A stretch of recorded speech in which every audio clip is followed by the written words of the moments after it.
castelo forte é o nosso Deus. Irmãos, vamos abrir a palavra do Senhor lá em Jeremias capítulo 13. Eu creio que já estamos aí há 2 semanas fazendo exposição do livro de Jeremias, né? Não capítulo por capítulo, mas uma série de textos específicos. E nós vamos ler no capítulo 13 de Jeremias, do verso 1 ao verso número 18. 1 a 18. Os irmãos que estão em casa também assistindo pelo YouTube, estejam aí também acompanhando e fazendo a leitura juntamente conosco. Eu vou pedir que a igreja leia comigo até o verso de número 18, tá bom? Vamos lá? Assim me disse o Senhor: vai, compra um linho e põe-no sobre os lombos, mas não o metas na água. Comprei o cinto, segundo a palavra do Senhor, e o pus sobre os lombos. Então, pela segunda vez, me veio a palavra do Senhor, dizendo: toma o cinto que me compraste e que tens sobre os lombos, dispõe-te, vai ao Eufrates e esconde-o ali na fenda de uma rocha. Fui e escondi-o junto ao Eufrates, como o Senhor me havia ordenado. Passados muitos dias, disse-me o Senhor: dispõe-te, vai ao Eufrates e toma o cinto que te ordenei escondesses ali. Fui ao Eufrates, cavei e tomei o cinto do lugar onde o escondera. E eis que o cinto se tinha apodrecido e para nada prestava. Então me veio a palavra do Senhor, dizendo: assim diz o Senhor, deste modo farei também apodrecer a soberba de Judá e a muita soberba de Jerusalém. Este povo maligno que se recusa a ouvir as minhas palavras, que caminha segundo a dureza do seu coração e anda após outros deuses para os servir e adorar, será tal que para nada presta.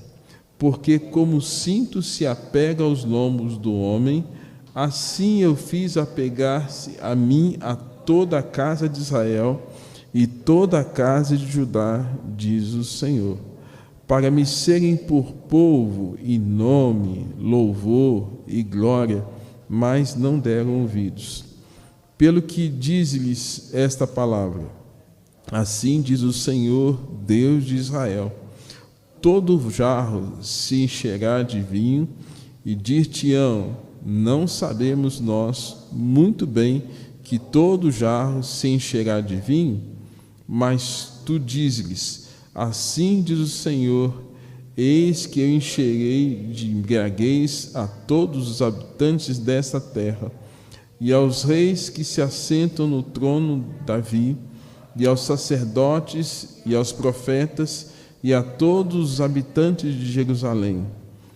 Fá-los-ei em pedaços, atirando uns contra os outros, tanto os pais como os filhos, diz o Senhor.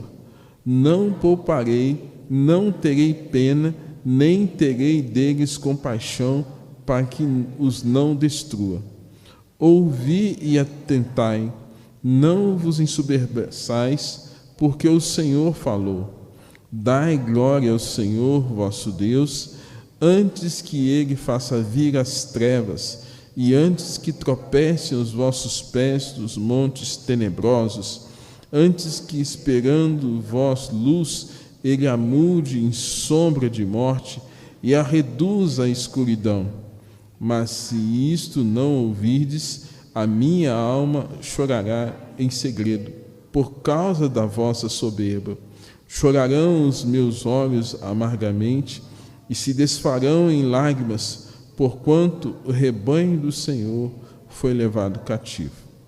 Dizei ao rei e à rainha mãe: humilhai-vos, assentai-vos no chão, porque caiu da vossa cabeça a coroa da vossa glória. Até aí. Senhor Deus, nosso Pai, te bendizemos nesta manhã, reconhecendo soberania, glória, honra e poder e declarando a nossa fragilidade, os nossos pecados, as nossas mazelas e o quanto nós precisamos do Senhor, o quanto precisamos da Tua glória sobre a nossa vida, do Teu poder sobre cada um de nós. Rogamos, ó Deus, que Tu estejas tratando o nosso coração de maneira que sejamos sempre humildes na Tua presença. Tira de nós toda soberba, orgulho, aquilo que não condiz com o caráter de Cristo em nós. Oramos assim, ó Deus, confiados de que, mediante a Tua palavra, Tu hás de nos ensinar, nos instruir, nos corrigir, nos exortar, nos consolar, nos confortar, nos direcionar à Tua vontade santa e soberana.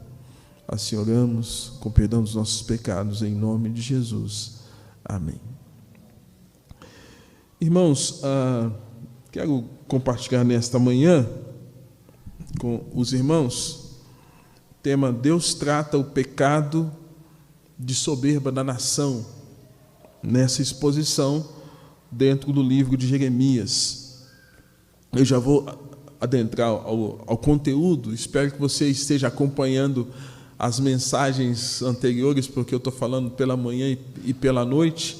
Então, é sempre dentro do livro de Jeremias, lembrando que Jeremias profetizou em 627 a.C. Jeremias é o enviado de Deus, é o designado de Deus para proclamar para Jerusalém e para Judá. Lembrando que o reino de Israel havia sido dividido por conta do pecado lá atrás de Salomão, e nos dias dos filhos de Salomão o reino se dividiu, né? Roboão e Jeroboão. E agora então nós temos a nação de Israel dividida em duas. E essa nação agora tendo profetas que estão falando tanto para uma quanto para outra nação, que estão anunciando tanto a uma as verdades do Senhor. E esses profetas, dentre eles Isaías, Jeremias, Ezequiel, Daniel, são levantados para falar. Alguns são contemporâneos, outros não, né? Então, só para que você se localize em relação à questão do livro, né? Nós vimos que Israel estava num quadro de distanciamento de Deus, de rebeldia de Deus. E Deus queria, de alguma forma, ensinar, porque Deus é muito didático, Deus é um grande professor, que quer ensinar para o seu povo o caminho correto, né? E vai chamar, então, Jeremias, para que Jeremias pudesse, então, estar vivenciando uma experiência, e, ao vivenciar essa experiência, traduzir essa experiência para a realidade espiritual da nação. Tá? Então, a experiência do profeta é a lição dada para Israel.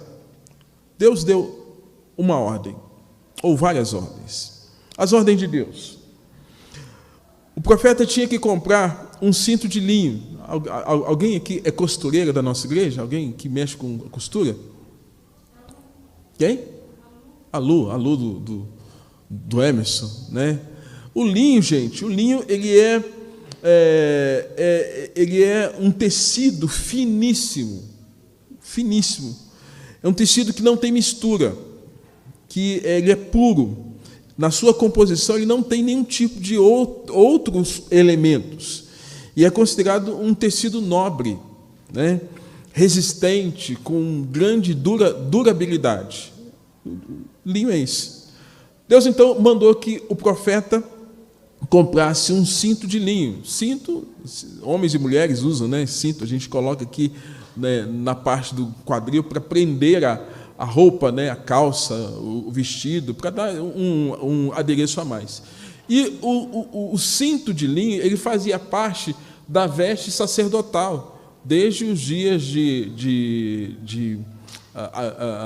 do sacerdote Arão, né, irmão de Moisés, quando Deus atribuiu a ele essa responsabilidade. Então, dentre essas questões, tinha todo um vestuário, e o cinto de linho fazia parte dessa composição litúrgica, digamos assim. Deus, então, manda. Jeremias compra um cinto de linho e põe na cintura. Prender o cinto significava, portanto, um sinal de ligação, porque quando eu estou aqui, eu estou com o cinto. Se eu fico sem o cinto, a calça fica frouxa, né? O cinto, então, ele prende a roupa ao corpo, mas o cinto também tinha uma ideia de afinidade, de comunhão, de intimidade, de ligação. Porém, assim que comprasse o cinto, né, Jeremias não poderia colocar o cinto na água. Era uma lição importante, pois preservar a integridade do cinto manteria as boas condições do cinto de linho, né? Ele comprou e cumpriu as orientações de Deus. Foi lá, comprou o cinto e não pôs na água, ficou certinho. Deus mandou uma segunda ordem. Agora, pela segunda vez, vem a palavra do Senhor, dizendo assim: toma o cinto e compre e vai ao Eufrates. De Jerusalém até Eufrates, irmãos, cerca de 1.120 quilômetros. Quem gosta de viagem longa aí, ó. Eu gosto de viajar, às vezes eu gosto de fazer umas viagens longas. Já não estou tão novinho assim, que às vezes cansa a mulher que tem que me ajudar para dirigir. Mas 1.120 quilômetros, irmãos, se fosse uma viagem de carro, cerca de 16 horas. 1.120 quilômetros.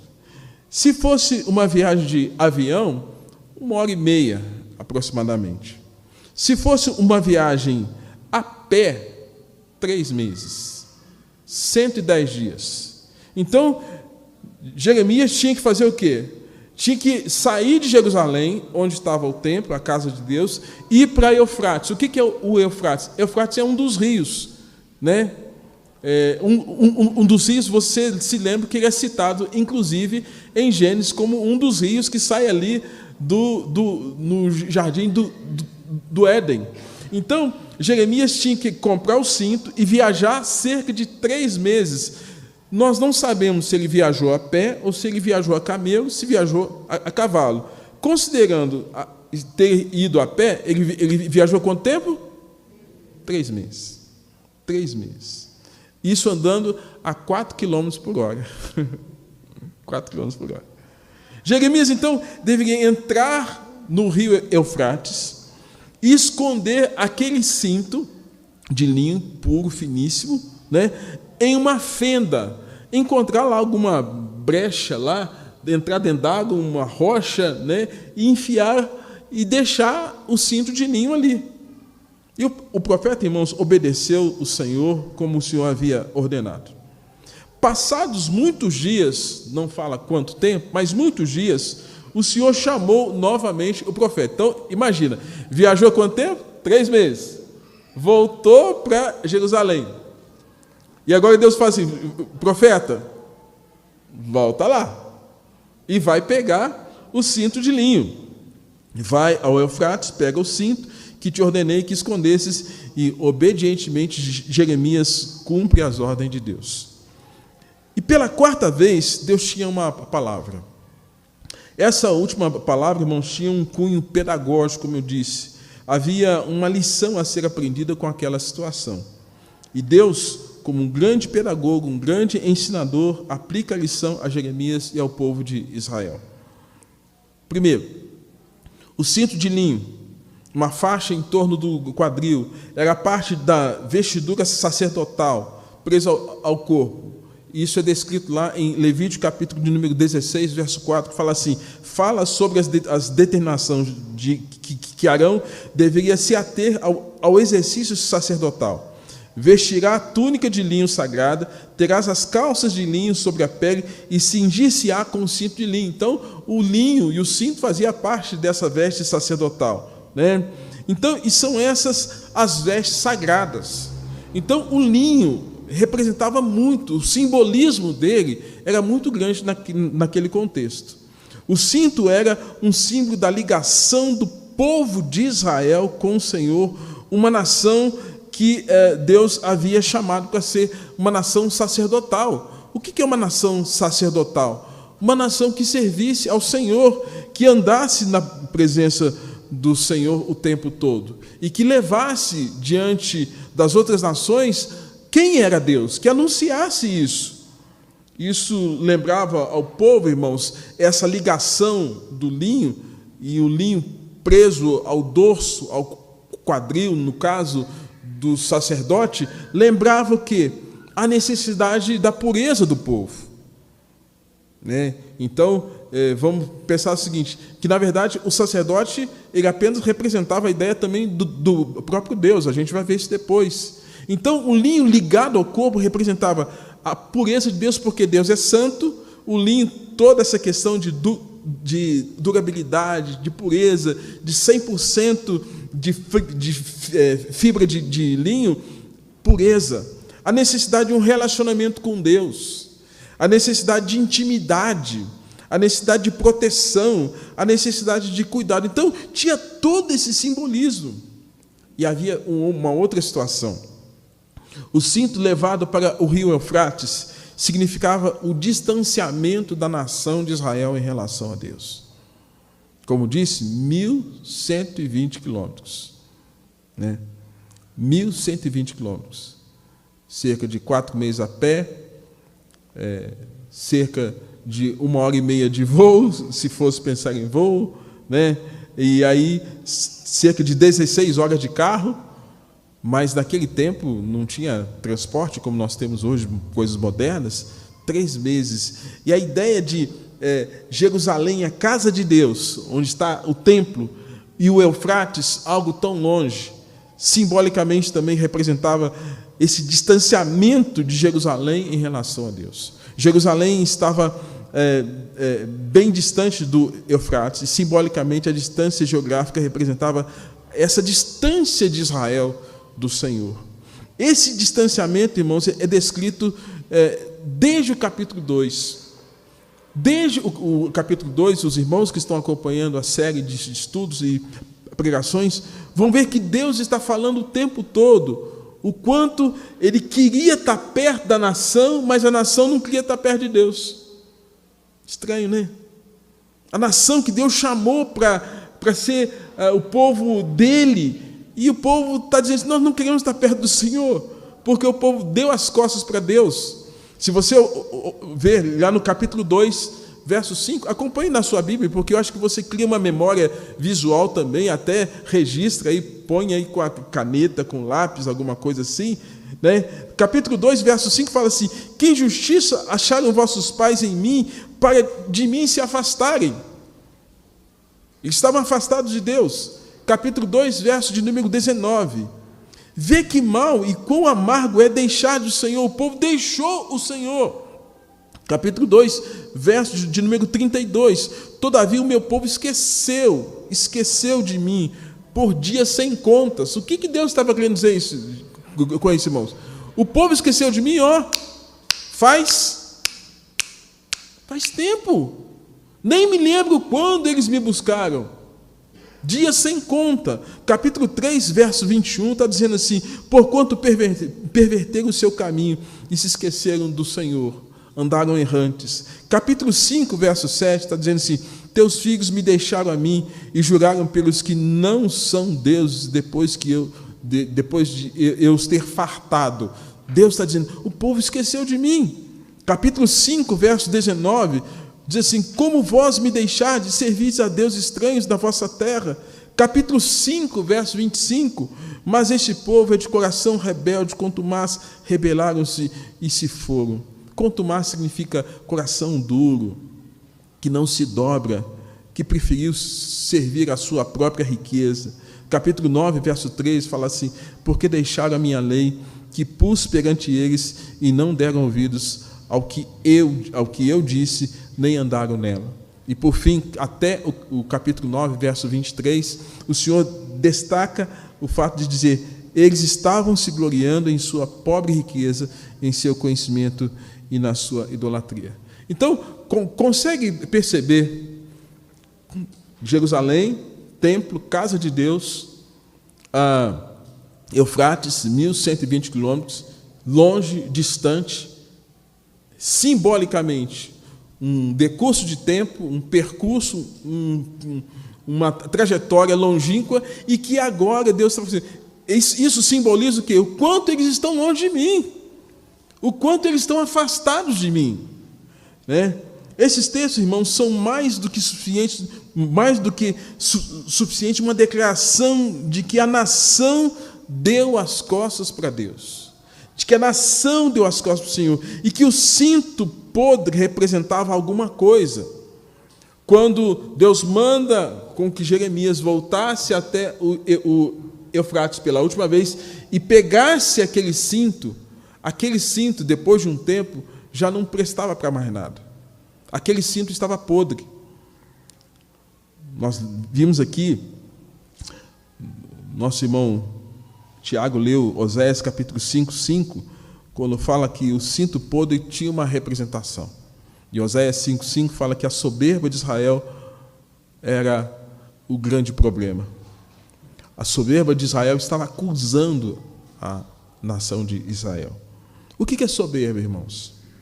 Soberba é uma manifestação de orgulho, de pretensão, de superioridade sobre as outras pessoas, é arrogância, altivez, autoconfiança exagerada. Eu dou conta, eu não preciso de mais ninguém, não preciso de nada, eu dou conta. Soberba é uma manifestação negativa que denota a pretensão de superioridade, podendo se manifestar individualmente ou em grupo, externa ou manifestada de maneira ostensiva, a ponto de menosprezar e massacrar indivíduos considerados por eles como seres inferiores. Conceito geral de soberba. Mas aqui a soberba, irmãos, era a soberba de Israel em relação a quem? A Deus. A criatura olhando para o Criador, dizendo: não preciso do Criador, não dependo do Criador, e eu sou autossuficiente, eu me basto.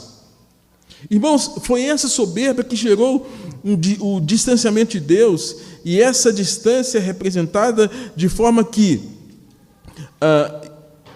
essa questão geográfica, Jerusalém, Eufrates, isso nos faz pensar, irmãos, que um povo longe de Deus não tem como ter futuro e paz.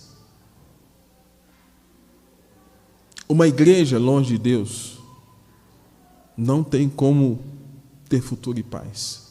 Uma igreja longe de Deus como Laodiceia, que não tinha, que achava que estava rica, abastada, e que o Senhor fala: olha, você é pobre, cega e nu. Uma família longe de Deus não tem como sonhar com dias de paz e esperança. Um homem longe de Deus não pode ter segurança de dias abençoados e esperança de salvação. Longe de Deus, todos se aproximam e são dominados pelo pecado. E são dominados pelo pecado que nos engana, que nos destrói e que nos desautoriza. Longe de Deus, o homem é como esse cinto podre, apodrecido pelo pecado, pela malícia, pela luxúria, pelo prazer. Estamos assistindo em nossos dias, e um dos ministros da nossa Suprema Corte, nesses últimos dias, fazendo menção ao orgulho gay, ele disse o seguinte, defendendo o movimento LGBTI+, lésbicas, gays, bissexuais, transexuais, transgêneros. Ele fala que isto que estamos vendo no mundo é uma grande conquista. Ele disse que isso é o que valida a vida, porque vale a pena viver de acordo com seus afetos. Disse ainda que deseja uma linda parada LGBT. Irmãos, nós estamos assistindo as nossas autoridades, dia após dia, fazerem declarações completamente contrárias àquilo que Deus deseja. E essas declarações que vão contra as Escrituras, vão contra Deus, são uma afronta a Deus. Queridos, nós estamos assistindo algo terrível. Paulo viveu isso como um fariseu. Paulo achou que, como fariseu, e deixou que a sua fúria direcionada aos cristãos fosse o suficiente por conta da sua autossuficiência. Ele não precisava de Deus, ele não precisava de Cristo, ele precisava de uma religião, ele precisava de um poder religioso. Ainda bem que o Senhor mudou a vida de Paulo. Agostinho de Hipona, não sei se vocês já leram a vida de Agostinho, ou chamado Santo Agostinho. Agostinho teve uma vida devassa, uma vida pregressa, e a sua mãe sempre intercedeu por ele. Nós sabemos, irmãos, que é Deus quem salva, porque no seu plano eterno ele já tinha aquele plano. Mas a mãe de Agostinho foi uma mulher intercessora, que via a imoralidade do filho, porque o filho achava que, tendo o prazer, ele teria como que uma experiência mística através do prazer. E ele enveredou a vida dele por esse caminho. Martim Lutero viveu longe de Deus, seu tempo como monge agostiniano, fazendo aquelas macerações, buscando a salvação pelas obras, sendo direcionado de acordo com o seu próprio querer. Martim Lutero foi um dos que, tal qual a nação de Israel, falou: eu não preciso de Deus, eu posso buscar uma espiritualidade conforme aquilo que eu desejo. Santo Agostinho também está dizendo: eu não preciso de Deus, o meu prazer me faz desfrutar dessa epifania. Paulo está dizendo: eu não preciso de Cristo, eu não preciso de cristãos, eu não preciso de Deus. Eu posso viver a minha vida religiosa, no meu partido político, na minha vida como fariseu. Queridos, ao longo da vida nós estamos assistindo dia após dia os homens dizerem que não precisam de Deus. E a lição que permanece, que nós aprendemos, irmãos, em relação à questão do cinto de linho apodrecido, que quem permanece longe de Deus é consumido pelo pecado da autossuficiência. Não precisa de Deus, diz não precisar de redenção, de salvação, não precisa de conforto, não precisa de justificação em fé, não precisa de guardar a esperança de uma nova vida nos céus, na eternidade. Dizem: tudo que temos e somos nos basta. Irmãos, eu estou trazendo esses outros exemplos, mas era isso que a nação de Israel estava dizendo para Deus: Deus, nós não precisamos do Senhor. Se eu puxar na sua memória, o que você lembra lá de Êxodo, capítulo de número 1, 2, 3? Você se lembra do chamamento de quem? De Moisés. Moisés é chamado. Se você voltar um pouquinho, Gênesis capítulo de número 12, você vai ver um Deus chamando Abraão de Ur dos Caldeus e fazendo para ele uma promessa, que a sua descendência seria como as estrelas dos céus, como a areia do mar. Abraão tem seu filho, o filho da promessa, 100 anos, 25 anos de esperança, e o Senhor dá o filho, nasce o filho Isaque, de Isaque vem Jacó e Esaú.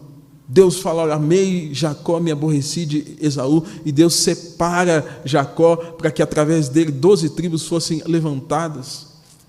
E essas 12 tribos são levantadas e vivem no contexto de Canaã. Depois essas 12 tribos, por conta da fome que estava na terra, vão para a região do Egito, permanecem ali 400 anos, e Deus, sendo fiel àquela aliança que fez com Abraão, está cuidando daquele povo, mesmo debaixo do cativeiro egípcio, e Deus cuidando daquele povo, preservando e dando uma palavra de libertação e de esperança por meio de Moisés, Êxodo capítulo 3.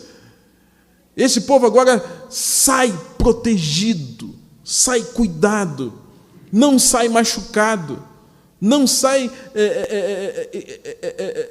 estraçalhado, mas muito pelo contrário, o povo sai protegido pelo próprio Deus. Atravessam o mar, vão enfrentar os inimigos que estão na terra que Deus prometeu dar a eles. Deus está cuidando o tempo todo dessa nação e falando: eu sou o Deus de vocês. Vocês são o meu povo. Eu sou o Deus de vocês. Irmãos, e eles estão dizendo: Deus, tudo que temos nos basta, nós não precisamos mais do Senhor. É bem sabido, irmãos, que nos últimos tempos a apostasia seria uma das grandes marcas do cristianismo. Jesus mesmo nos alertou no sermão profético em Mateus capítulo 24, 25. Já nos foi dito isso. Paulo já nos advertiu: nos últimos dias surgirão tempos difíceis. E, amados, o que nós estamos assistindo nos dias de hoje é exatamente uma realidade tal qual a descrita nas Escrituras. Mas o quanto nós precisamos lutar contra isso. O quanto você precisa lutar contra isso. Deus, então, irmãos, no verso de número 10, ele denuncia um comportamento maligno por parte da nação e mostra duas características de malignidade. Malignidade. Quando eu falo de malignidade, irmãos, estou falando de ação do demônio, do diabo, de Satanás. Tá? O que Satanás faz na mente, no pensamento, nas emoções das pessoas?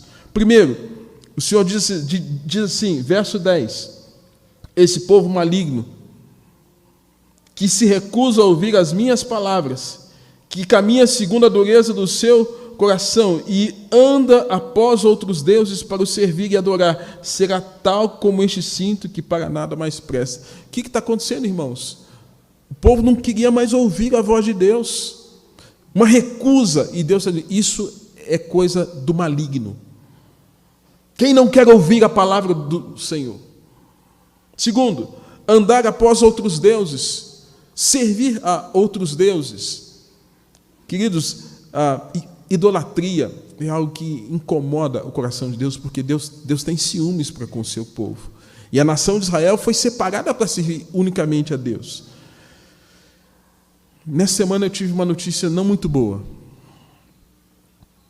Um jovem pastor da nossa denominação, depois de 10 anos de ministério, como ministro presbiteriano, passou a se encantar pela doutrina romana e tudo aquilo que ele havia declarado como expressão da sua fé, desde a classe de batismo, quando professou a fé, desde seu exame para ser licenciado como pastor, desde o seu exame para ser pastor, desde a sua ordenação.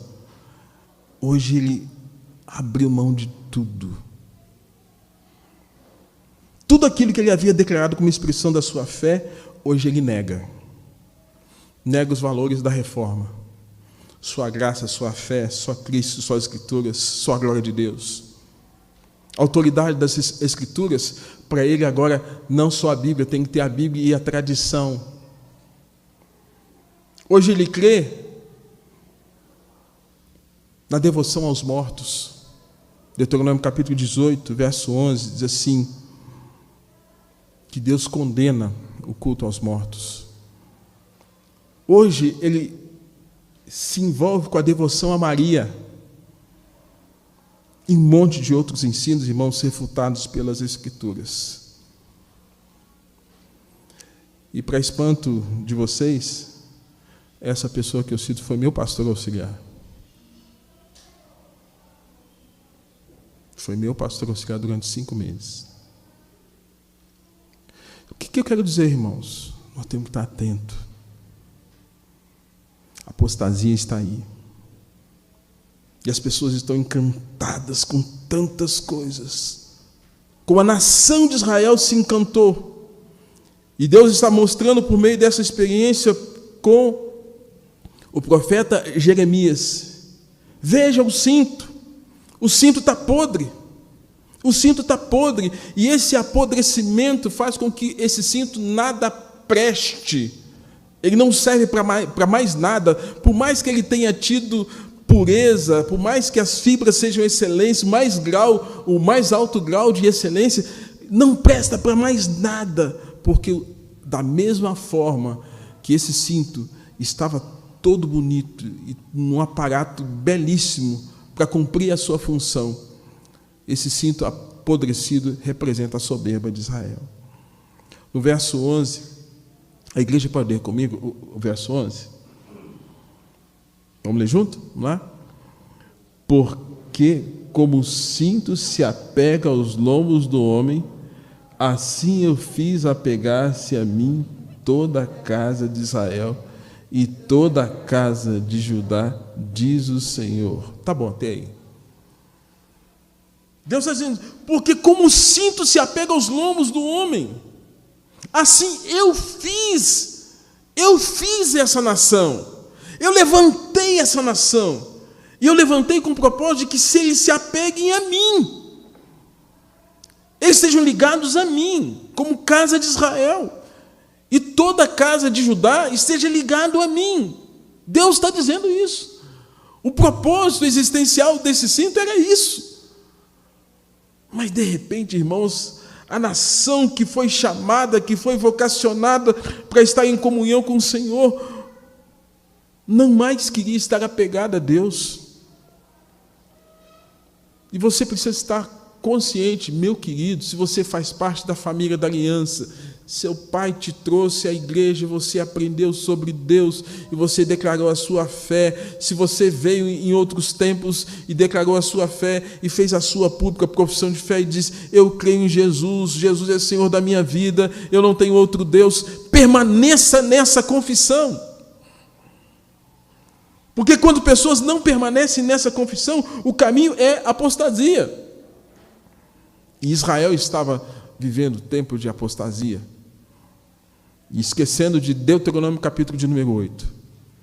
Lá atrás, Deus havia dito nos dias de Moisés que o povo não deveria esquecer os 40 anos de deserto, no qual Deus permitiu que eles fossem humilhados.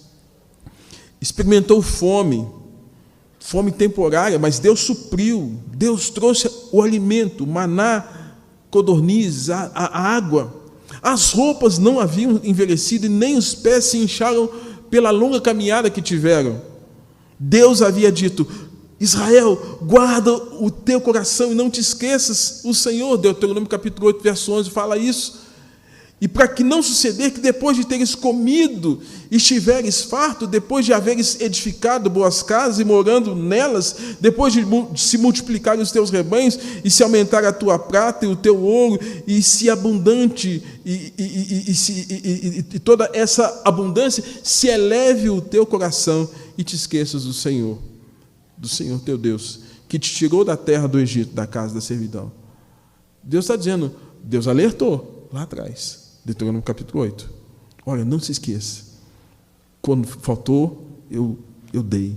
Quando faltou comida, eu provi. Quando faltou água, eu dei. Se faltou carne, eu provi. Não faltou roupa, as sandálias dos vossos pés não se desgastaram, e eu ainda tirei vocês da casa da servidão. Deus está dizendo isso. E não se esqueça disso. E não permita que seu coração se eleve. O que é o coração se elevar, irmãos?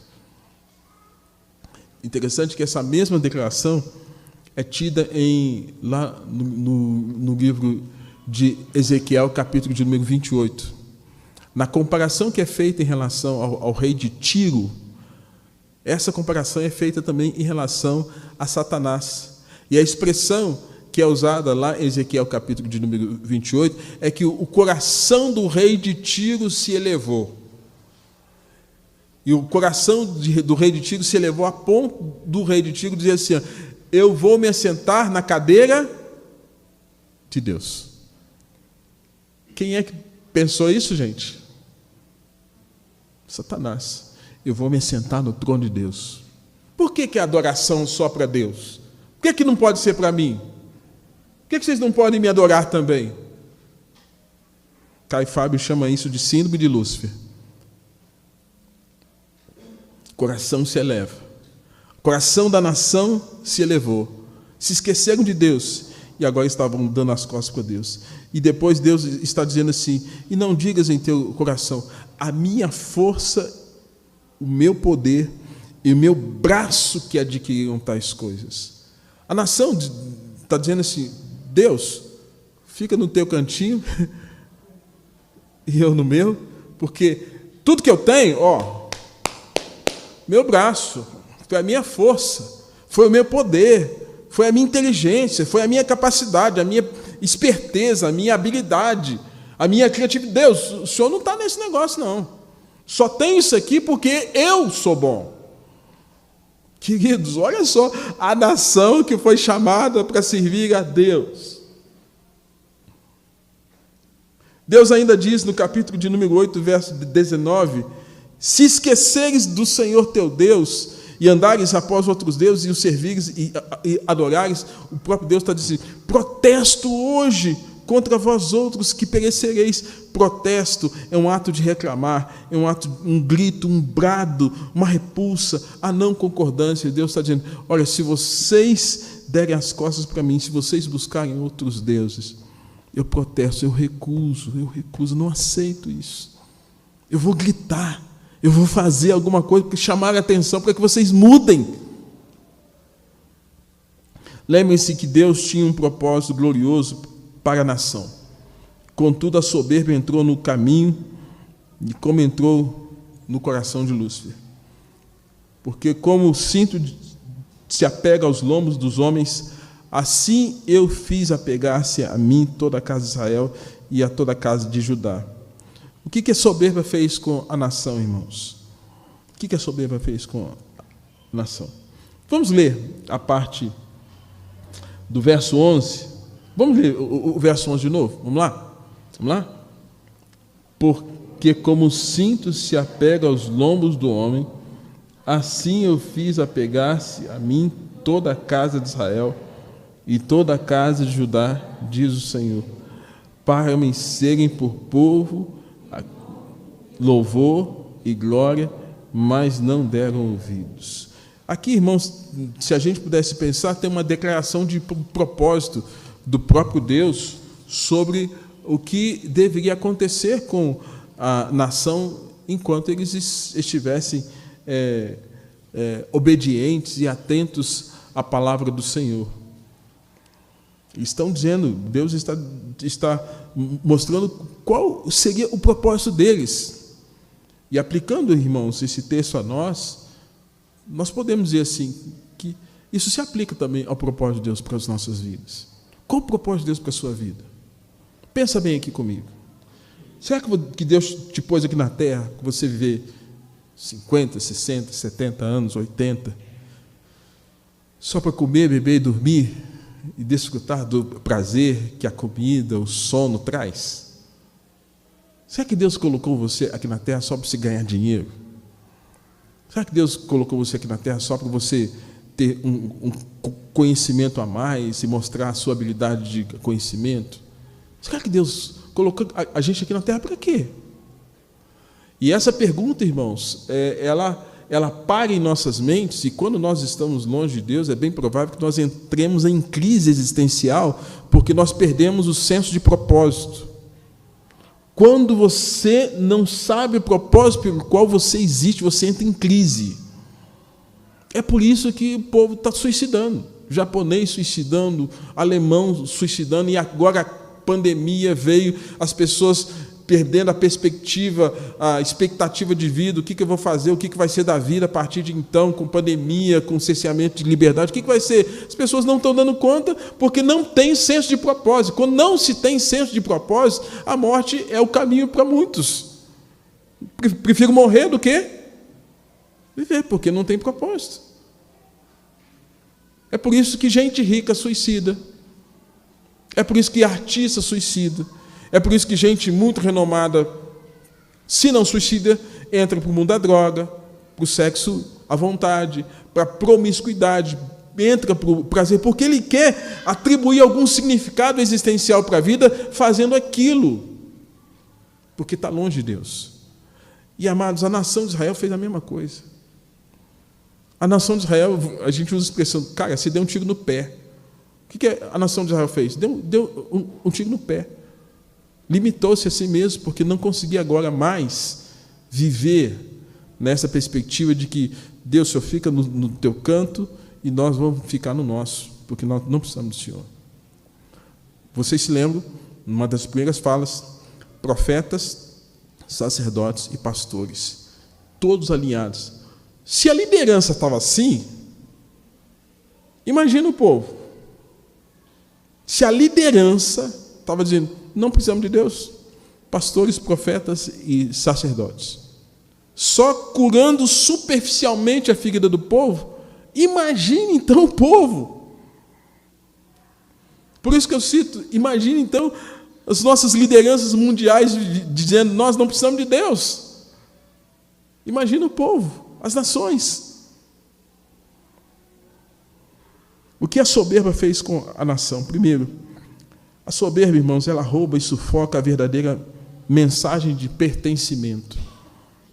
Deus está dizendo assim: olha, ó casa de Israel, para serem o meu povo, era povo, 2 Pedro 2,9, de propriedade exclusiva de Deus. Mas quando eles se afastaram de Deus, eles perderam a noção de pertencimento. Noção de pertencimento. Nós pertencemos a Deus. Nós somos de Deus. O propósito da nossa vida é servir a Deus.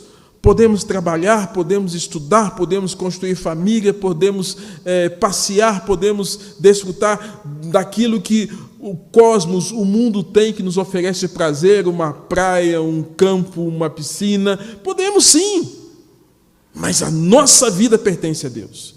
E tudo que temos e somos é para a glória de Deus. Quando, irmãos, Israel se afastou do Senhor, perdeu essa noção. É por isso que o crente, quando fica afastado de Deus, não lê a Bíblia, não ora, não busca ouvir a palavra, ele fica perdido.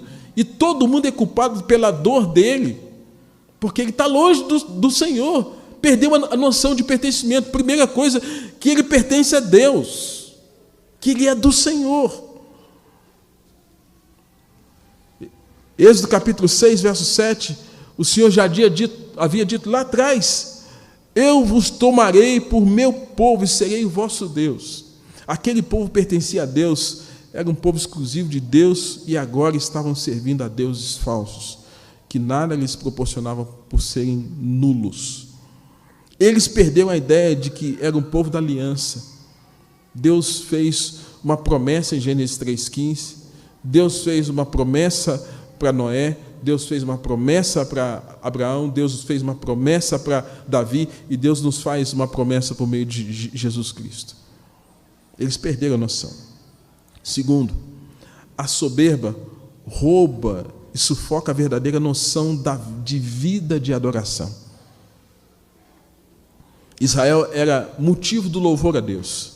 Seu propósito como nação era o de adorar o Senhor.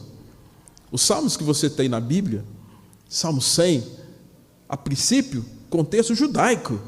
A princípio, contexto do povo da aliança. Celebrai com júbilo ao Senhor, servi ao Senhor com alegria e apresentai-vos diante dele com cântico. Propósito que Deus tinha para aquela nação. Salmo de número 132, 7. Adoremos ante o estrado de teus pés. Vamos adorar a Deus.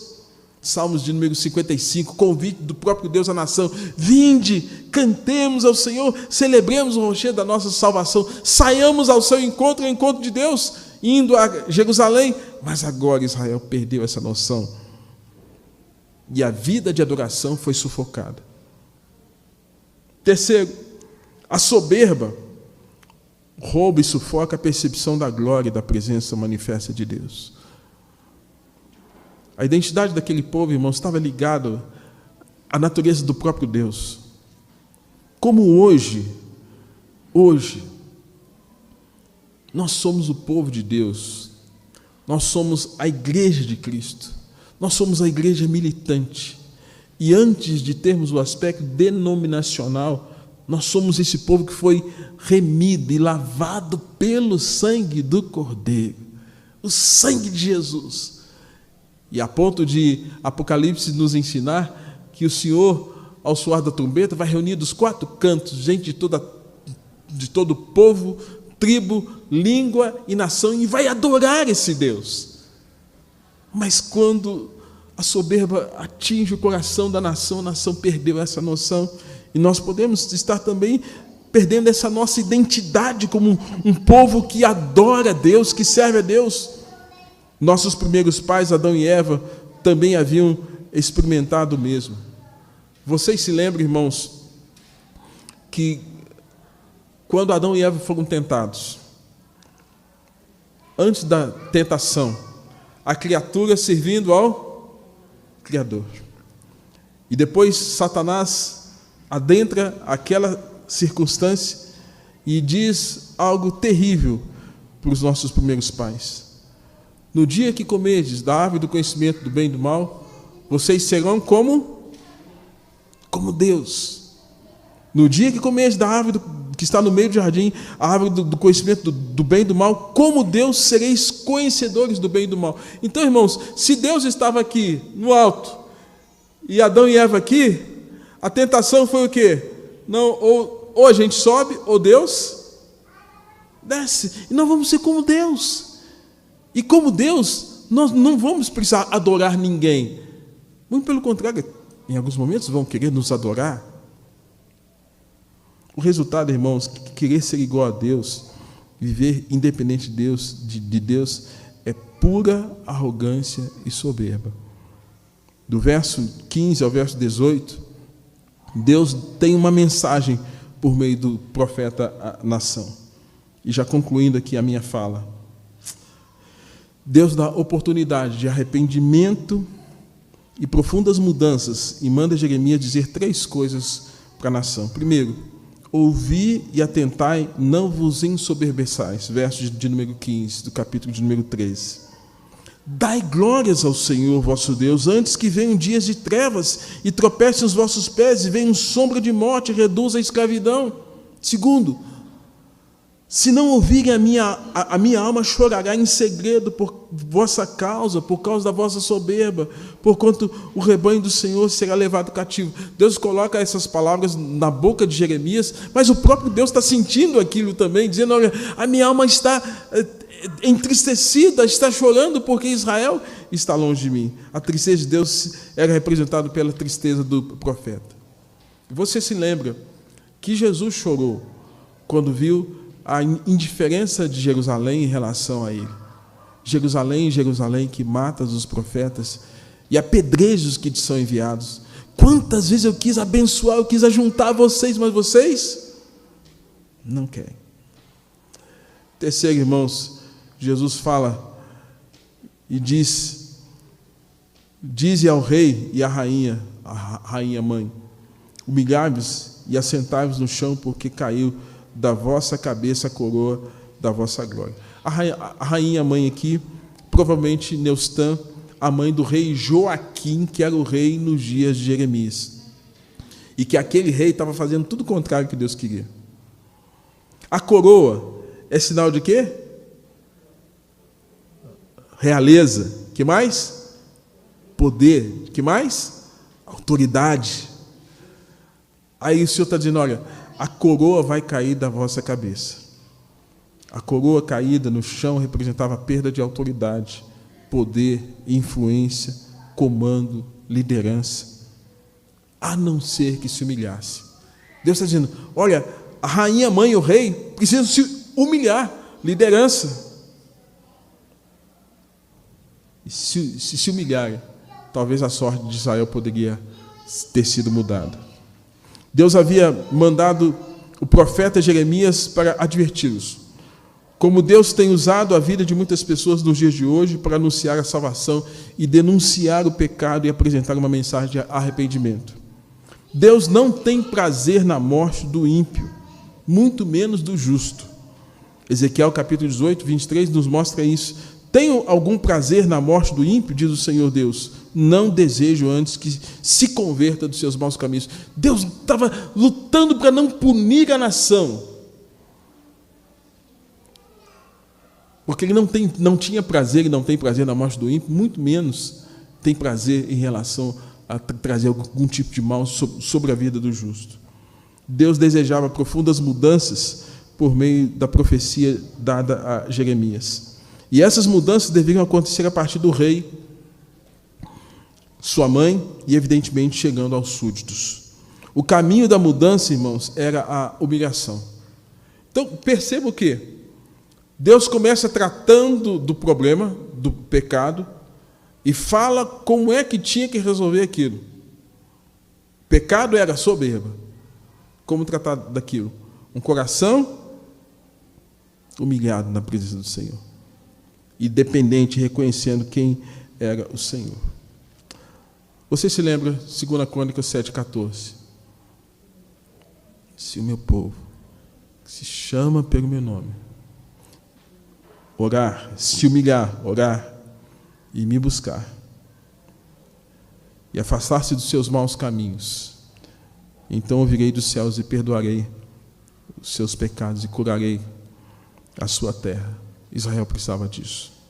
Tiago, capítulo de número 4, Novo Testamento, aponta também para nós o mesmo caminho. Portanto, submetam-se a Deus, resistam ao diabo e ele fugirá de vós. Eles estavam vivendo de acordo com o coração maligno. Aproximem-se de Deus e ele se aproximará de vocês. Pecadores, limpem as mãos, e vocês que têm a mente dividida, purifiquem o vosso coração. E se lamentem e chorem. Troquem o riso por lamento e alegria por tristeza. Humilhem-se diante do Senhor. E por fim, irmãos, lá atrás, o Senhor havia dado por meio do saltério, dos salmos, uns salmos para aquela nação. Se você se lembra do salmo de número 131, Deus está ensinando o povo a falar com Ele e agir de forma correta. E o salmista fala assim: ó Senhor Deus, já não é orgulhoso, já não é soberbo o meu coração. Deixei de olhar os outros com arrogância. Não vou atrás de grandes coisas extraordinárias que estão fora do meu alcance. Assim como criança desmamada fica quieta nos braços da sua mãe, assim estou satisfeito e tranquilo, e o meu coração está calmo dentro de mim. Povo de Israel, ponha a sua esperança em Deus, o Senhor vosso Deus, desde agora e para sempre. É uma outra tradução, mas o salmista fala: Senhor, não é soberbo o meu coração, nem altivo o meu olhar. Não ando à procura de grandes coisas grandiosas demais para mim, mas antes fiz calar e sossegar a minha alma. Espere Israel pelo Senhor, espere Israel no Senhor, desde agora e para sempre. Irmãos, que Deus nos livre do pecado de soberba. Que Deus nos trate, se estivermos agindo com essa soberba que traz a ideia de um distanciamento de Deus, que traz a ideia de que nós não precisamos do Senhor. Que nós não sejamos um linho podre. Que nós não sejamos um cinto de linho podre, apodrecido pela soberba, que corrompe, que destrói, que nos afasta de Deus. Amém? Que o Senhor tenha misericórdia de nós. Vamos orar e assim estamos encerrados. Obrigado, Deus, por esse momento de exposição da Tua Palavra, de refletirmos e meditarmos no que o Senhor quer de nós nos dias de hoje. Aplica de maneira poderosa aos nossos corações essas verdades.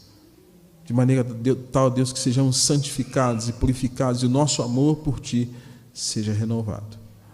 Traga-nos à noite para ouvirmos mais do Senhor, que haja reflexão durante esse domingo nessas verdades. E, ó Deus, tenha misericórdia de nós nessa geração tão difícil, tão perversa e tão distante do Senhor. Abra os nossos olhos, ó Deus, e tenha misericórdia daqueles que têm se enfraquecido ou têm se afastado do Senhor. Pedimos também misericórdia sobre cada um de nós, para que aquele que está em pé veja que não cai. Em nome de Jesus. Amém.